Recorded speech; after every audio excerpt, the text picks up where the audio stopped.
Thank you, Donald, and good evening, everybody. Well, after we came off air last night, as predicted, the final obstacle to getting Article 50 cleared, the path open for it to be triggered, happened when the House of Lords backed down, and thank goodness they did. So today, I thought, was going to be the day. Now, we did talk a bit last night about perhaps being blown off course a little bit by Nicola Sturgeon, but does the government not look weak? Doesn't Mrs May look weak, having spent 9 months to get us to this point, not to have triggered Article 50 today? Well, the Prime Minister spoke in the House of Commons earlier, and this is a little of what she said. No, we haven't got a clip. I'm sorry, I apologise for that. Well, whatever. She spoke to the Commons today, and it was, I have to tell you, somewhat lacklustre. She says it's all on course. And we're going to try and get the clip again. Let's listen to the Prime Minister. So we remain on track with the timetable I set out 6 months ago. And I will return to this House before the end of this month to notify when I have formally triggered Article 50 and begun the process through which the United Kingdom will leave the European Union. This will be a defining moment for our whole country as we begin to forge a new relationship with Europe. Well, that's fine. We've heard it all before, but why don't we just get on with it? I mean, goodness me, we're still paying in a net £30 million every single day. So the sooner we trigger Article 50 and get out of this club, and it's a lot of money, isn't it? Have a look at this building behind me. This is where all your money's going. I mean, there's plenty of it. Oh, and by the way, I'm in Strasbourg. This is replicated in Brussels. Oh, and I nearly forgot. There's also a European Parliament HQ in Luxembourg as well. So I want us to stop paying all this money. I want us to be free of what I see as this political prison. I think the government looks very weak by saying it's going to be another couple of weeks before we trigger Article 50. But I wonder what you think, and I wonder what Steve in Camden thinks. Steve, good evening. Evening, Nigel, but I think it's actually a cool game she's playing. Yeah. It's the Rome Treaty, the anniversary, I believe, isn't it, next week or the middle, in between? It's on the 25th of March, that's right, yes. Right. Well, I think either she's going to let them have their moment of glory before she brings in our Brexit. I have a feeling that anniversary is the key to the delay at the moment. Well, you're absolutely right, Steve. It is 60 years since the Treaty of Rome was signed, and who could argue against a project of post-World War II, World War I, and the Franco-Prussian War, reconciliation. But why would she wait until after that to do it? Is it a matter of respect, in your view? Well, I think it could easily be that, but I think it might be that she thinks she'll get better attention after they've had their moment in the limelight. Well, Steve, you say that, but I would say this to you. The European Parliament is in full session. Tomorrow morning, in that chamber, there will be the Commission President, Mr. Juncker.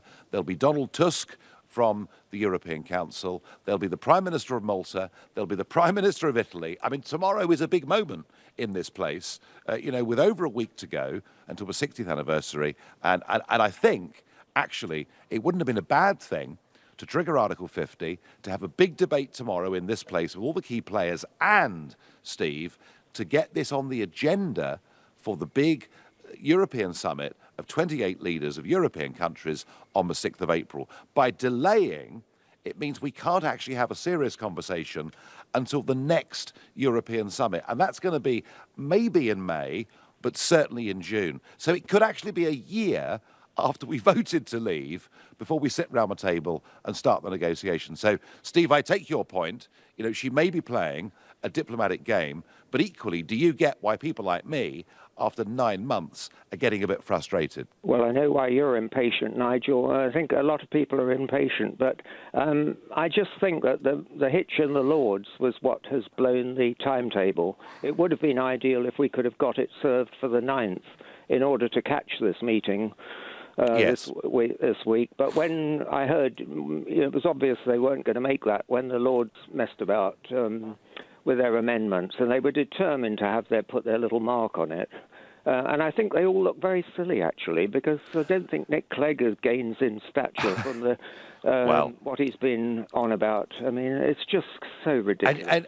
And you have to ask yourself, Steve, why are there 100 life peers in the House of Lords for the Liberal Democrats? I mean, know. It's it's completely out of extraordinary. scale.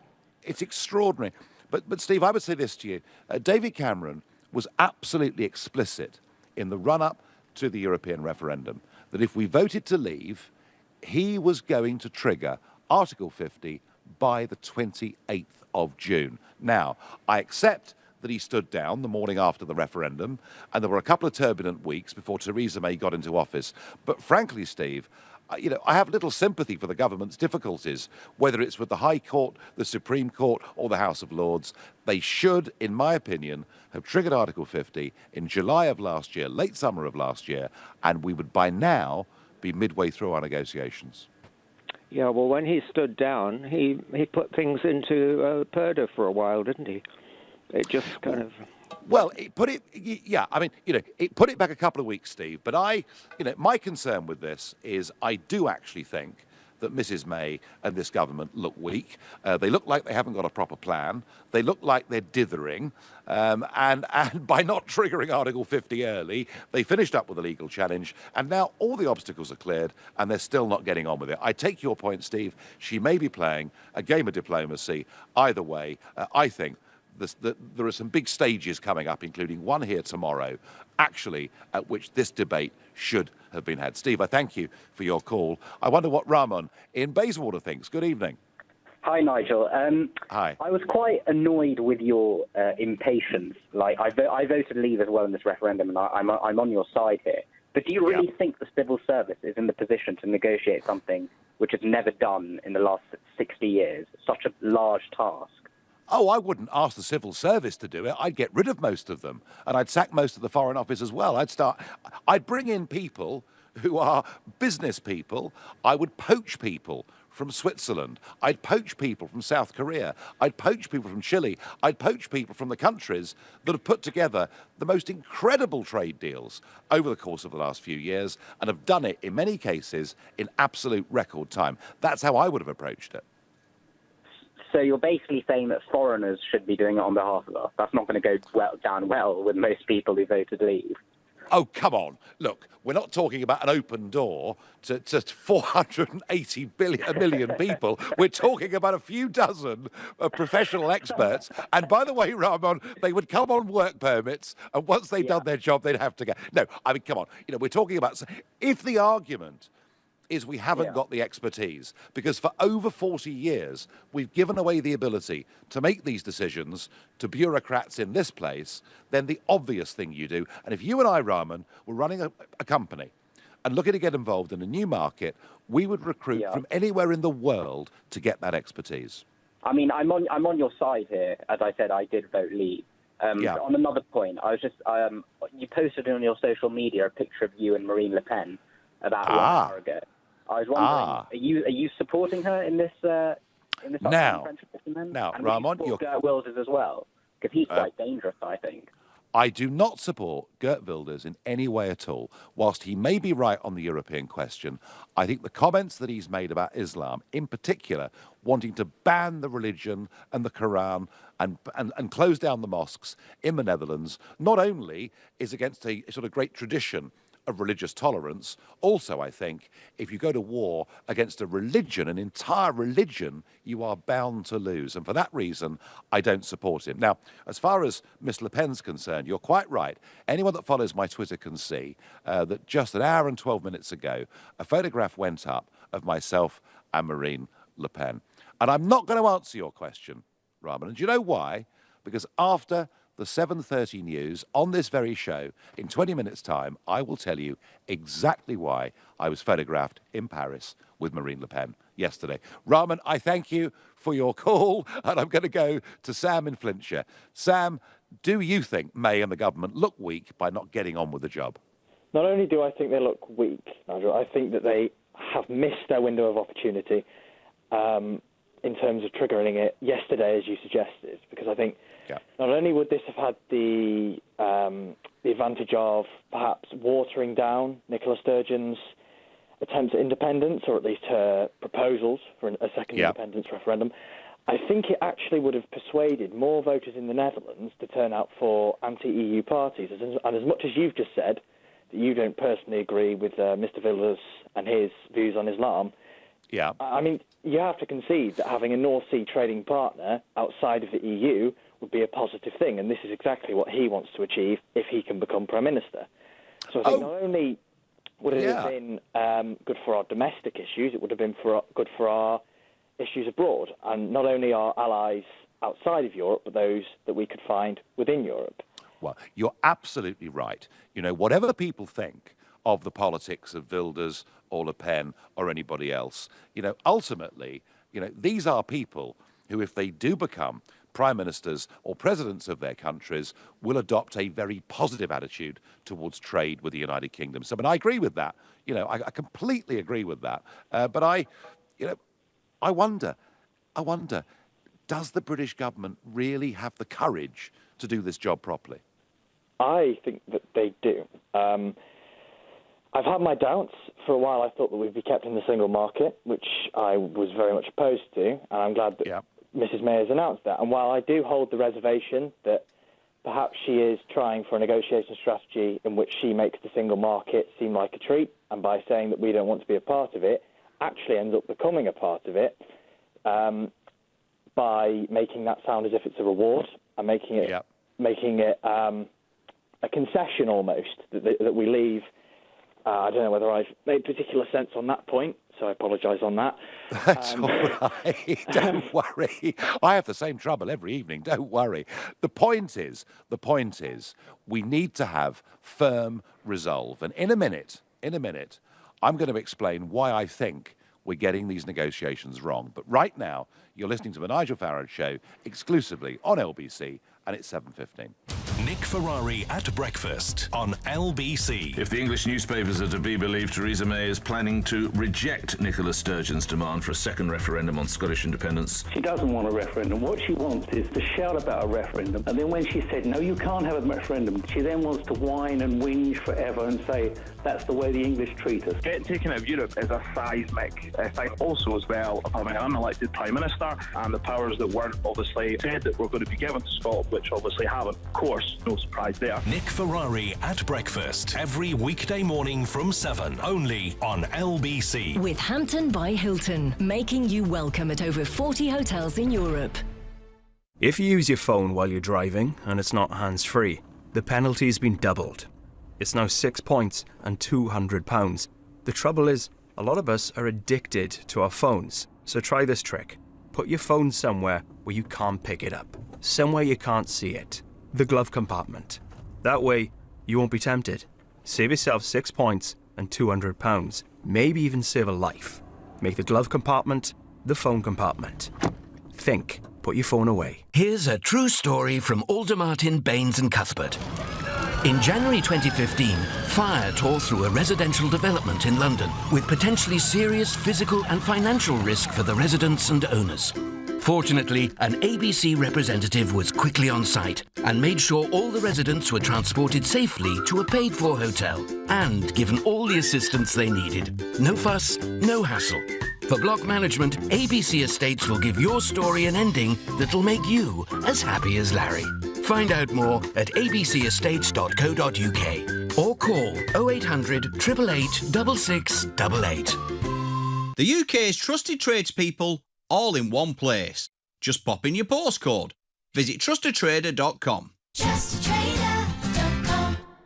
Landlords, Direct Line guarantees to beat other insurers' renewal premiums for the same cover. Can your insurance do that? Switch to Direct Line Landlord. New customers only. Qualifying criteria apply. Underwritten by UK Insurance Limited. Repeat after me. I, Colin Hinchcliffe, do solemnly swear. I, Colin Hinchcliffe, do solemnly swear. To apply for the marriage allowance tax break. To apply for the marriage allowance tax break. And save up to £220. If you're married or in a civil partnership and one of you earns less than £11,000 and your partner earns less than £43,000, you could receive up to £220. If you were eligible last year and didn't claim, you could get up to £432. Apply now at gov.uk/marriage allowance.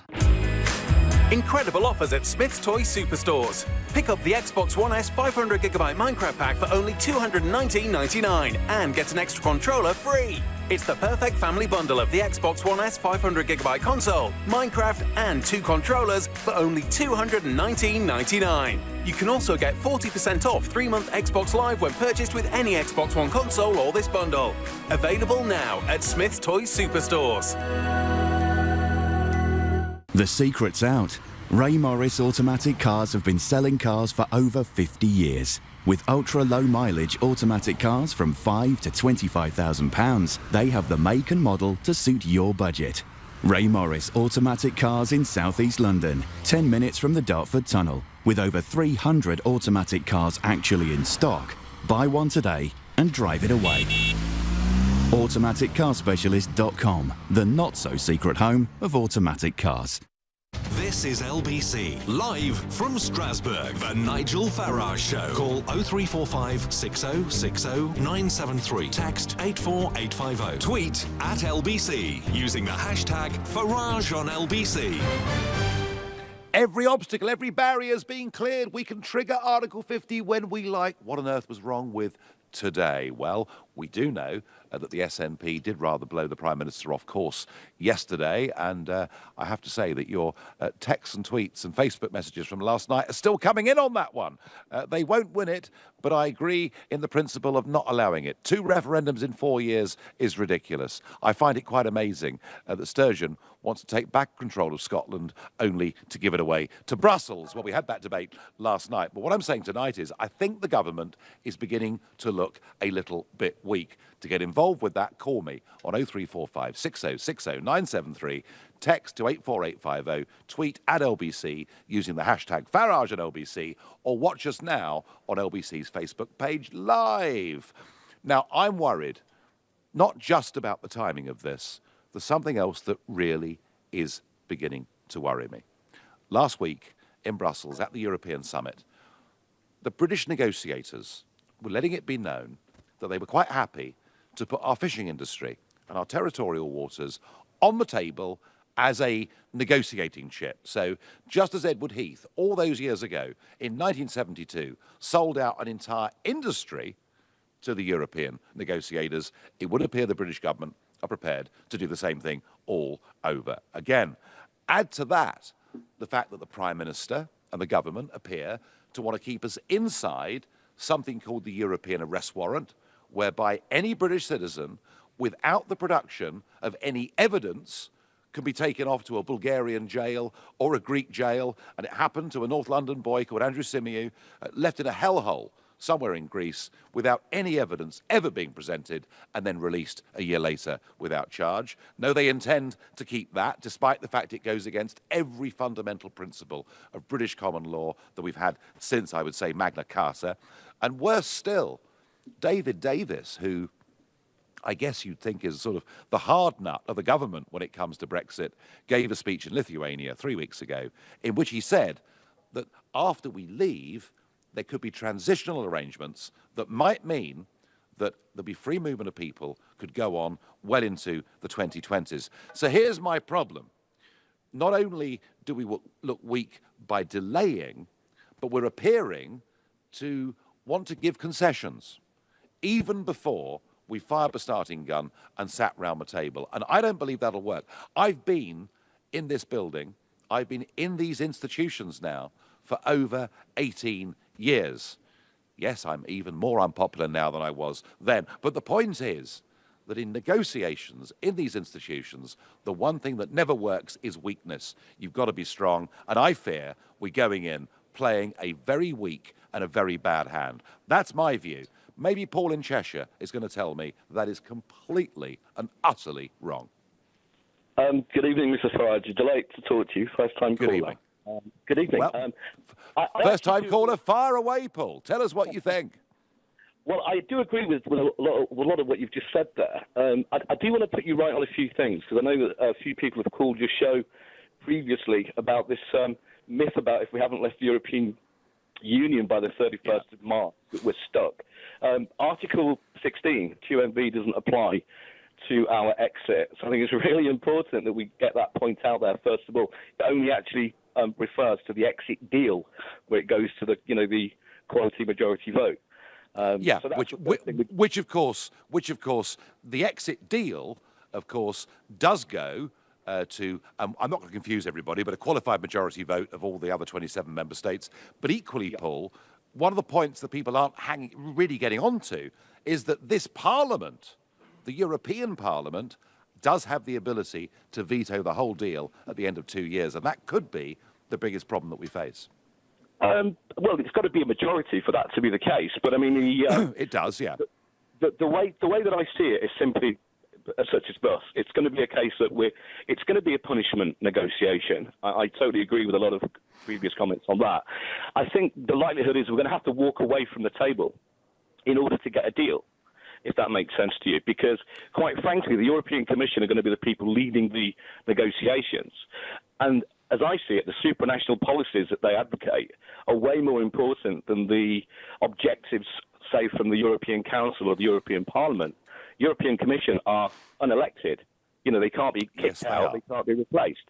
So that's the way that I see it. And I think what's going to happen when the Brexit negotiations do start in 6 weeks from when we invoke Article 50, you're going to see a huge conflict of interest and clashes within the European Union themselves, a power control, essentially. That's maybe going to work in our advantage, because the European Union going into self-destruct, I think maybe a lot of the Remainers are going to actually see what you and I have probably seen for a very, very long time. The reason that I voted to leave had nothing to do with immigration. I just know what's going to be happening within the European Union from 2020. This is the next phase of the superstate. Yeah, and let alone, Paul, the problems in the Eurozone, but the fact that now the diplomatic row with Turkey means that Turkey is going to withdraw the deal that they had to try and hold back the huge migrant tide. With the summer coming, I can see that being right back on the agenda, by sort of August, September of this year. No, Paul, they've got huge problems, but I would just say this. You're right about the European Commission being unelected, but this building has elections in May 2019, just a couple of months after we should have left the European Union. And one of the things we should be doing is we should be forming an alliance with European businesses, car manufacturers, wine producers, chocolate makers, call it what you will, whoever it is, to put pressure on politicians to say to them, if you do a bad deal, if you do a punishment deal on Britain, the people you're really going to hurt are us, the workers, for whom the United Kingdom is our best export market in the world. Now that, I think, would be quite a clever strategy, wouldn't it? Do you think, though, that the reason that... I mean, I personally disagree with you that there's a delay. The Prime Minister has always said it's going to be the end of March. Hang on. It's been 9 months, Paul.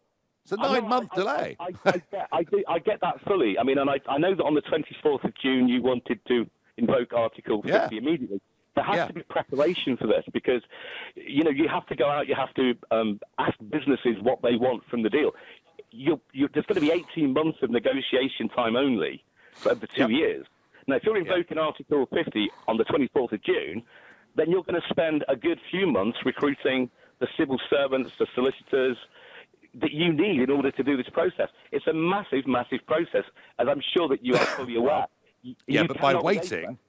But by waiting, we gave room for Gina Miller, the House of Lords, and everybody else. Paul, I accept that they could have had a few weeks, but I think the fact the government, the Cameron government, the Osborne government, didn't have a plan B, had put nothing in place in terms of contingency, was, I believe, a dereliction of duty. Paul, you made some great points.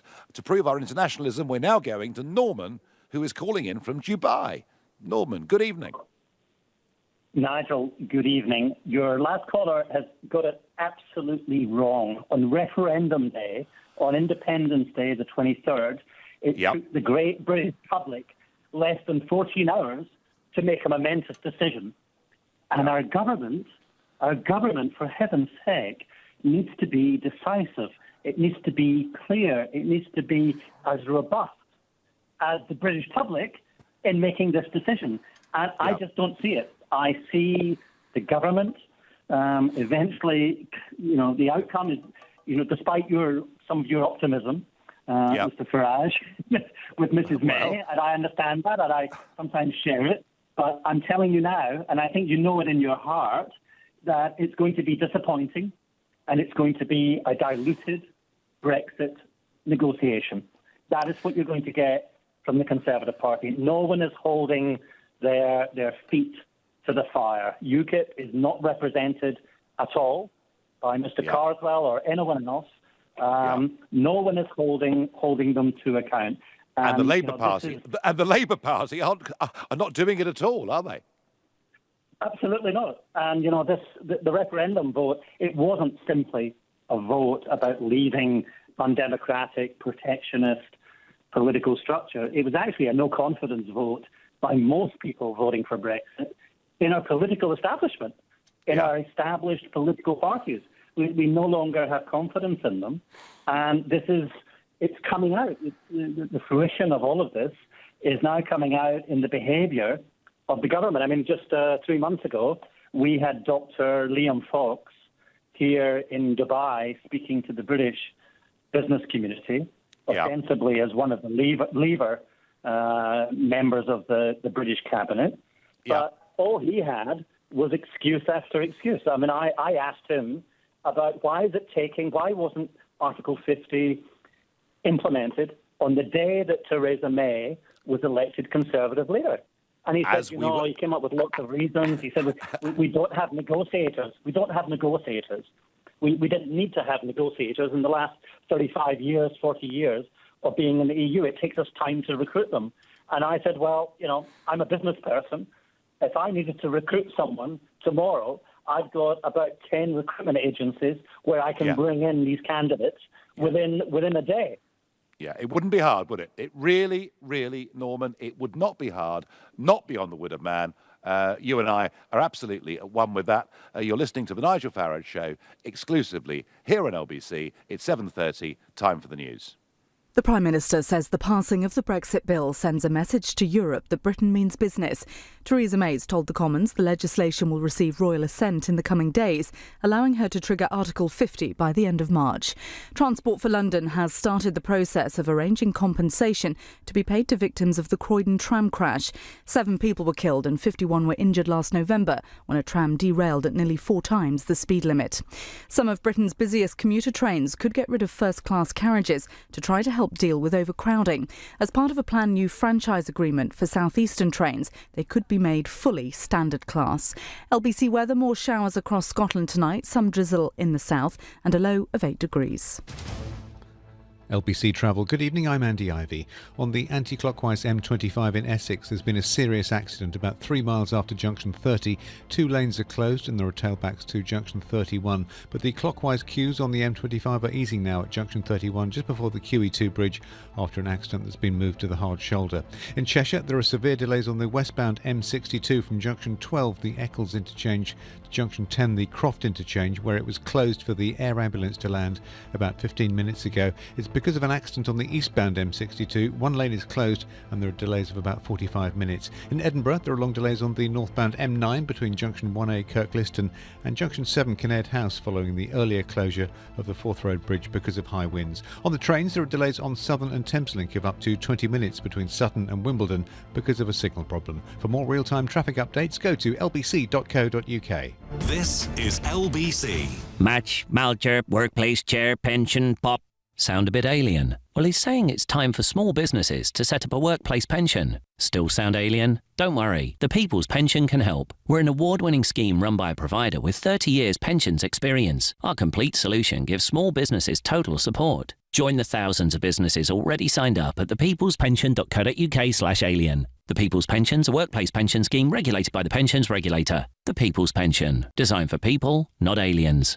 When you need more space. Think creatively. What could you use a log cabin for? A studio? A home office? A den for the kids? Creative Living will design and build a log cabin to suit your needs, even taking care of electricity and climate control. See for yourself at our 3 large cabin display villages in Surrey. Find out where at creativelivingcabins.co.uk. Your own log cabin, handcrafted, the creative living way. John, I think we need to make our marriage work harder. What? It's the moustache, isn't it? No, it's our marriage allowance. There's up to £220 waiting for us to claim. Although I think you could lose the moustache. Yes, dear. If you're married or in a civil partnership and one of you earns less than £11,000 and your partner earns less than £43,000, you could receive up to £220. If you were eligible last year and didn't claim, you could get up to £432. It takes less than 10 minutes to apply online at gov.uk/marriage allowance. This summer there'll almost definitely be a heatwave, but there may be a wind chill factor in July and August, bringing an Arctic feel to proceedings. Temperatures will be between 12 and 35 degrees, or thereabouts. At Experian, we can't predict the future, but our credit matcher service can help you find credit cards and personal loans you're more likely to be accepted for before you apply, without affecting your credit score. Take the guesswork out, get your free Experian credit score, and try Credit Matcher today at experian.co.uk. Experian Limited is a credit broker, not a lender. See website for details. This is the sound of someone breaking into your business. It's that simple. And once they're in your systems, they can do real damage. Hiscox Cyber and Data Insurance for small businesses covers everything from extortion to data theft. Our team of IT specialists will recover lost data and prevent further damage wherever possible, so you can concentrate on connections in the real world. Hiscox Cyber and Data Insurance for the small and the brave. I know what the plough looks like in the night sky. I know how Eskimos kiss. I know a time when a mullet wasn't a fish. And I definitely know this piece of music. But I don't know my state pension. There's a simple way to find out when you can get your state pension and how much it'll be. Search Your State Pension and get to know yours. This is LBC, live from Strasbourg, the Nigel Farage Show. Call 0345 6060 973. Text 84850. Tweet at LBC using the hashtag Farage on LBC. Well, we had dramatic elections last year. We had Brexit, we had Trump, we had the Italians rejecting the government in a referendum and the Prime Minister going. We've got Dutch elections happening tomorrow. But I think the French presidential election is as big an event as any of those. Now, there are three front runners. One of them, François Fillon, who for 6 years was the French Prime Minister, a conservative. He was favoured. He was the number one choice of many, or seemed to be. He's in some trouble. He's now been placed under formal investigation because of the money that he paid to his wife and his children for allegedly not doing the job, though taking public money. The second big front runner is Emmanuel Macron, 39 years old, good-looking, centre-left, big supporter of the European Union, big believer in the euro, big supporter of a European army, and he is absolutely up there in the opinion polls. And I was amazed when a couple of weeks ago, Theresa May invited him to number 10 Downing Street for a meeting and allowed him to do a press conference on the steps of Downing Street. I thought, why is a Conservative Prime Minister supporting a left-of-centre candidate? And yet, she refused to meet Marine Le Pen. Now, bear in mind, there are 300,000 French voters living and working in London. And yet they've been given, in a sense, a PR puff for Emmanuel Macron. So I thought perhaps I'd try and do something about that, try and help to redress that balance. So the answer is, the photograph that you've seen on Twitter with Marine Le Pen and myself was me in her head office in Paris yesterday afternoon. And I decided I wasn't going to support her, I wasn't going to oppose her, I was going to interview her exclusively for LBC. Here's just a little taste of what she said. And what does, Britain leaving the European Union, what does it mean for the European Union? What does it mean for France, and in particular for this election? Bon, alors, évidemment, c'est un signal très fort que... Well, obviously, it's a very strong signal. It shows that there is at least one way of finding the keys of the jail, because we have been told that it was impossible to leave the EU, and the UK has just demonstrated that when people want it, well, you can set up the conditions to exit the EU. So thank you for showing us the way out from this huge prison, which is the EU. For the peoples, it is very lucky for the UK. And everybody knows that because beyond the strategy of fear implemented before Brexit, Great Britain is already reaping all the benefits of this bold decision that the people made. It makes it possible to be free and to move forward without the EU poking a knife in your ribs and obliging you to go somewhere you may not want to go. It makes you able to control your borders, your economy. You can negotiate trade agreements in the interest of your country. Des accords commerciaux qui vont dans évidemment le sens de l'intérêt de son propre pays.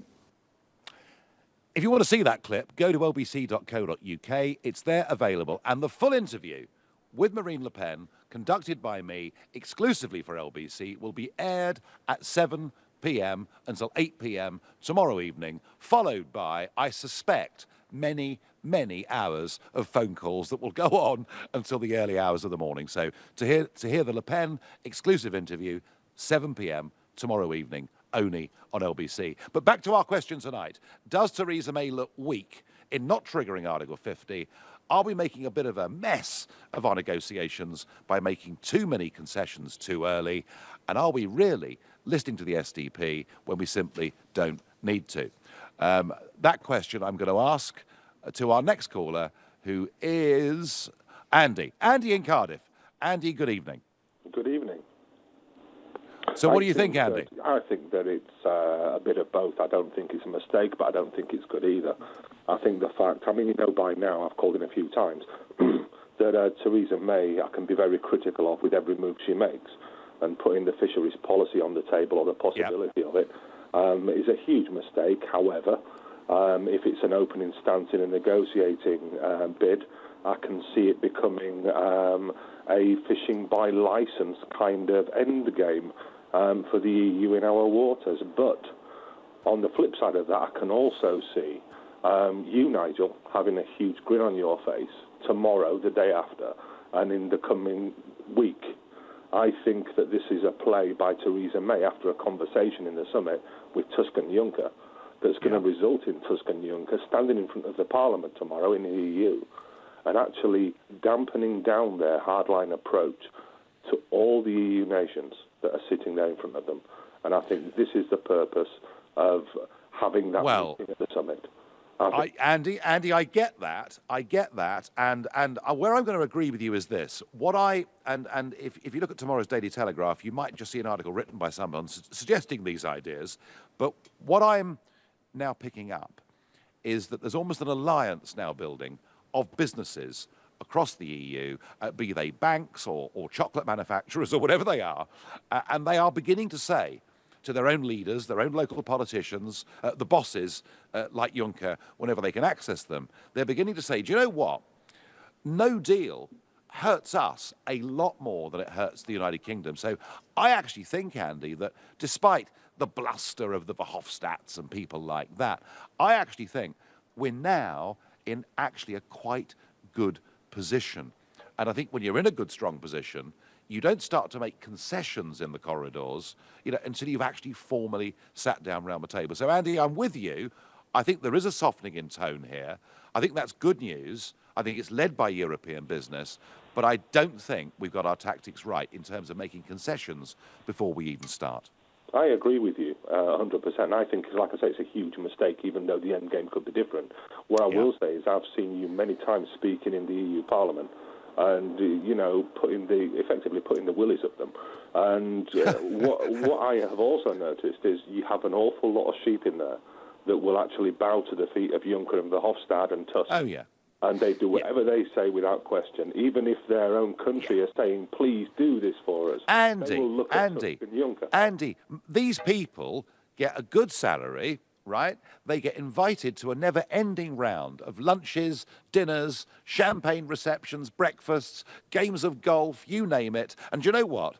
When you finish in this Parliament for the day, and by the way, can you see behind me, everyone's gone home now, but when you leave the building as an MEP, there's a massive fleet of chauffeur-driven cars downstairs who'll take you to your restaurant, to your hotel or whatever. The point is, Andy, most people in this institution have got a lifestyle way better than they could ever expect in the private sector back in their member states. They like it. They are, even those that come here a bit Eurosceptic tend to get bought off by the lifestyle. Well, I'm really looking forward to being first in the queue outside the EU Parliament with his camera to actually watch the for lease sign go up on that building.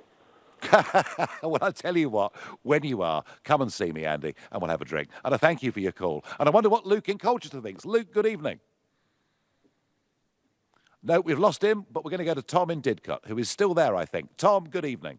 I am indeed. Hello, good evening, Mr. Farage. I'd like to ask about this. What necessarily is that makes Theresa May weak when she's just won such a massive vote within the Commons? I mean, only one MP has gone against the party whip. I mean, I personally think it'd be a far better approach to deliberate with Cabinet and formulate a plan before releasing that to the press and making herself the sort of, UK president to put her in the best position to negotiate a good trade deal. Well, Tom, she's been the Prime Minister since last July. It is 9. Come on, Tom. With the Tom. legal challenges that we've faced, I mean. Well, that's because we dithered, Tom. If we hadn't dithered, there wouldn't have been any legal challenges, would there? That is true, but I still think.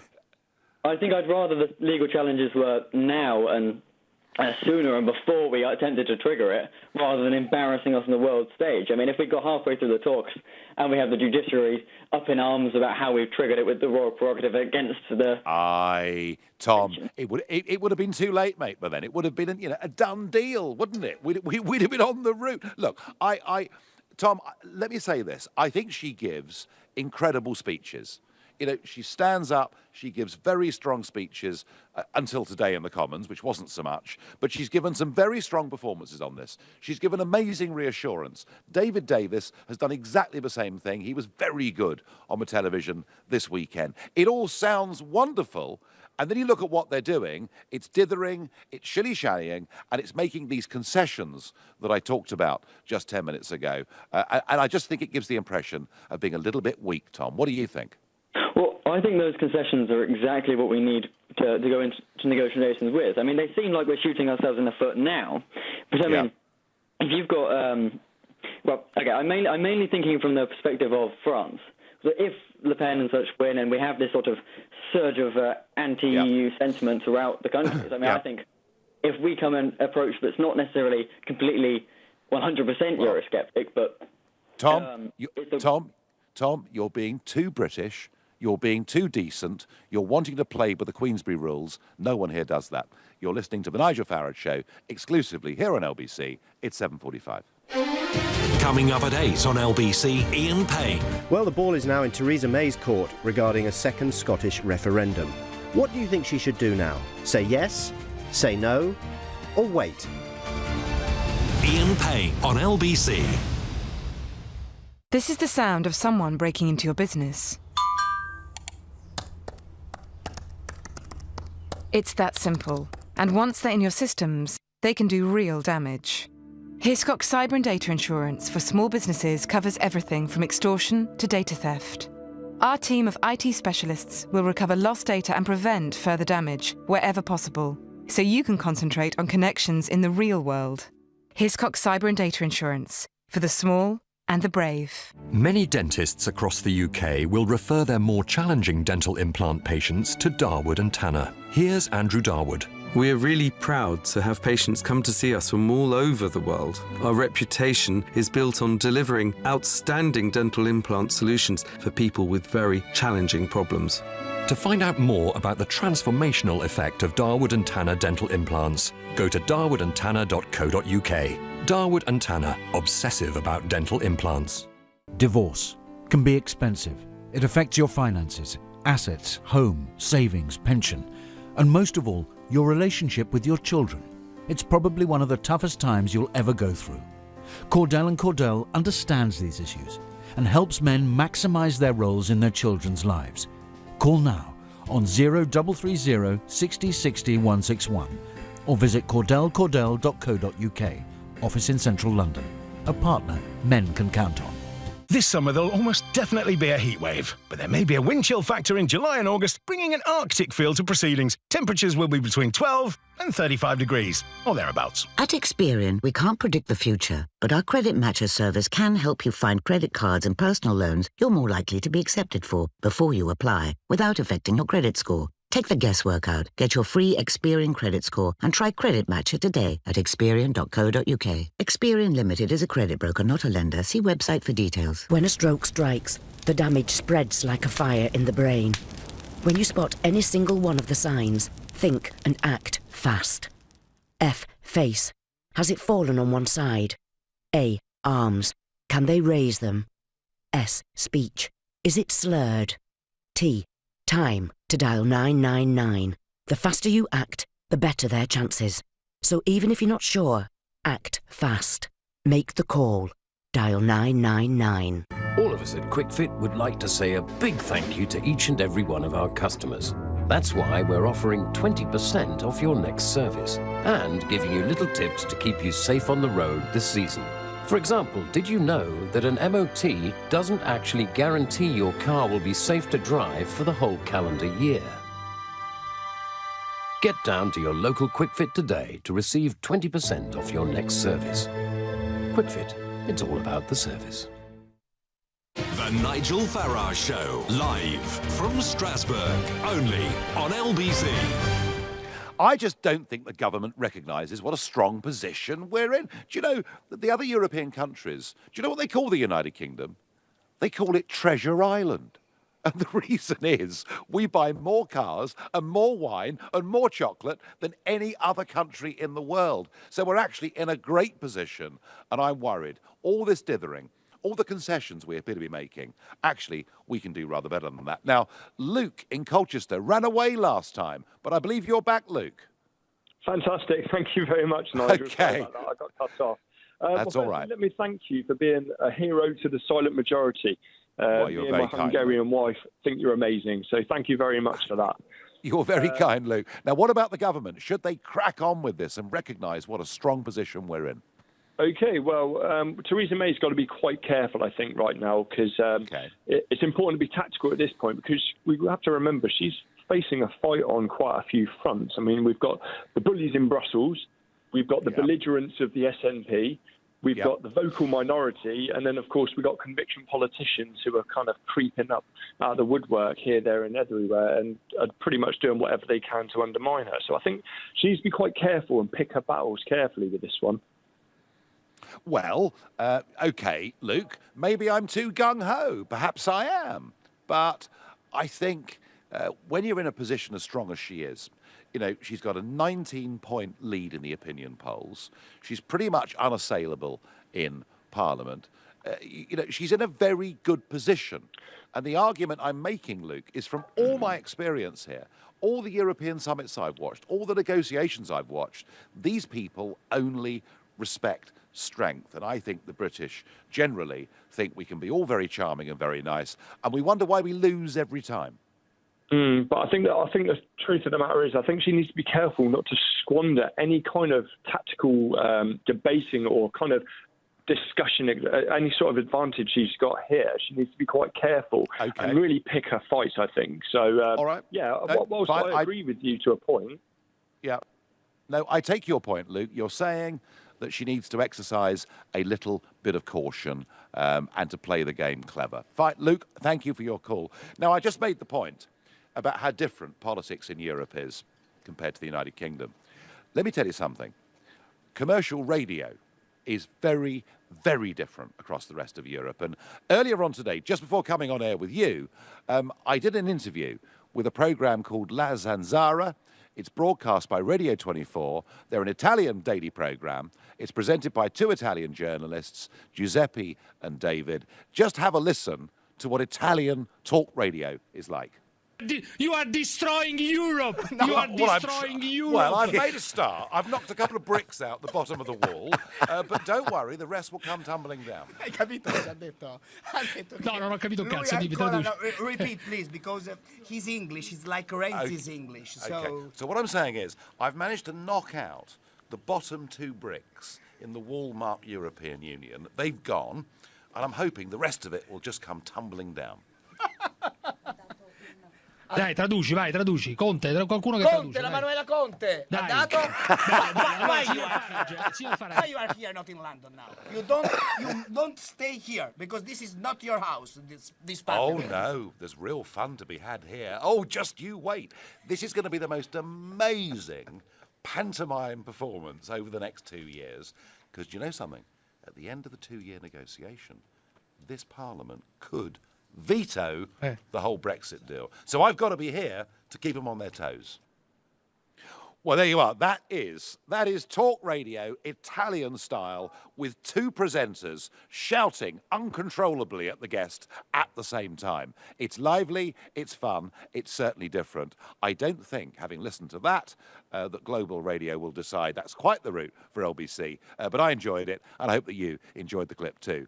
And I'm going to ask Freddie in Cambridge. Freddie, is this government too weak? Are we conceding too much? Or is it cleverer to play the subtle, long game, as several callers suggest? No, they are far too weak. They should have implemented Article 50 straight away and just gone steaming ahead with it. We have been betrayed. We've been betrayed over, the result of the referendum not being taken enough notice. OK, they may not be legally binding referendum, but it's absolutely stupid in this instance to argue that people have been deprived of their representation when the MPs said, we've got to represent our electorate. Every single one in their electorate had a chance for a vote. So that's a nonsensical reason. Freddie, are you worried that at the end of this 2 years, we're simply not going to have got the things that you expected when you voted in that referendum last year? I think there's a serious risk that we won't. I mean, now they start talking now. They didn't ask us about this, but they start talking now about shared sovereignty. What's stupid? How can you have shared sovereignty? No, I think, quite honestly, we are strapped to a rotting corpse, and they don't want to let us go for fear that they will sink. Oh, hang on, Freddie. Who's the rotten corpse? Is it Brussels or Westminster? No, it's the European Union, the whole European Union. Westminster is just a boil on a carbuncle. What we need is to come back. Oliver Cromwell, you are needed. Now, that's what I think. We should take Parliament on now. I've had enough of it. They think they're so special. No, I don't think you're alone in that, and certainly with the House of Lords, there's a lot of people, Freddie, feeling like you, and I sense that if Brexit doesn't mean Brexit in 2019, Freddie, you will be leading a march, I suspect, from Cambridge on Westminster. Would that sound about right? Idiot. Your destiny is not yet fulfilled, Nigel. You've only done part of it. So you've got to hang around, make sure that if we don't get what we want on this Brexit, then I think we start a national campaign at the grassroots and we call for a constitutional change. And meanwhile, while we're calling for it, we can sit around and, talk sensibly about what we want to put right and how we would do it. Freddie, I'll make you a promise now, live on air, that when it comes to Brexit, if this is unfulfilled, I am going nowhere. And if I have to don khaki again, as it were, and get back in the front lines, Freddie, I will be there. And no doubt you will be by my side. Thank you. I wonder what Harrison in Loughborough thinks. Harrison, should she play the clever, subtle, longer game, or just as I think, get on with it? Hi, Nigel. Well, in a perfect world, you'd be Prime Minister, your Deputy Prime Minister. But I feel as though we have been playing the standoffish game, like you've said, and I think it has been clever. We've been able to assess our goals, what's to come next in terms of commerce, especially with the Commonwealth, the US, and potentially China, free trade agreements that could occur there. And at the same time, I also just want to get it over and done with and trigger the article. I mean, everyone's talking about downside and risk, or at least some people are. And I don't know whether you saw the figures yesterday, but our export figures for the last quarter of last year showed the highest growth for 10 years. So there's some really exciting, great things going on out there.